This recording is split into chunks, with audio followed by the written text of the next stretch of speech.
نہیں تھا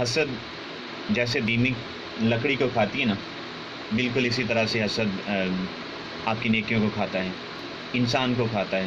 وہ لوگ قابل رحم ہیں جن کی آنکھیں مسلسل دوسروں سے حسد کرتی ہیں، سلگتی رہتی ہیں، جن کے پاس دوسروں کی غیبت اور برائیوں سے جن کے دل بھرے ہوئے ہیں۔ حسد کبھی خوش نہیں آپ حاسد کو دیکھ سکتے، کیونکہ وہ کسی بھی قسم کی ترقی برداشت ہی نہیں کرتا۔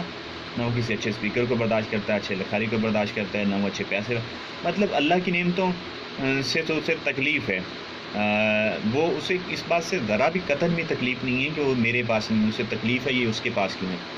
وہ بالکل آپ کے گوڑے یار کی طرح ہے جس سے آپ کے پاس کچھ ہونے سے تکلیف ہے۔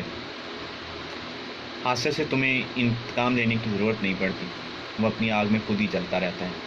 وہ دوسروں کو خوش دیکھ کر بڑی تکلیف محسوس کرتا ہے۔ میں نے ایک حاسد کو دیکھا جو خارش زدہ کتے کی طرح تھا، جو اپنے ہی زخموں کو کاٹ رہا تھا۔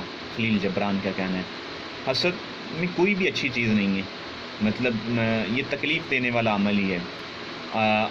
آدھے سے زیادہ دنیا حسد میں تکلیف میں مبتلا رکھی ہوئی ہے۔ تو اگر آپ چاہتے ہیں کہ آپ کی خوشیاں دوبالا ہوں، آپ کو سکون اور اطمینان کی دولت ملے، آپ کے دکھ کم ہوں، تو آپ حسد کو کم کر دیں پلیز۔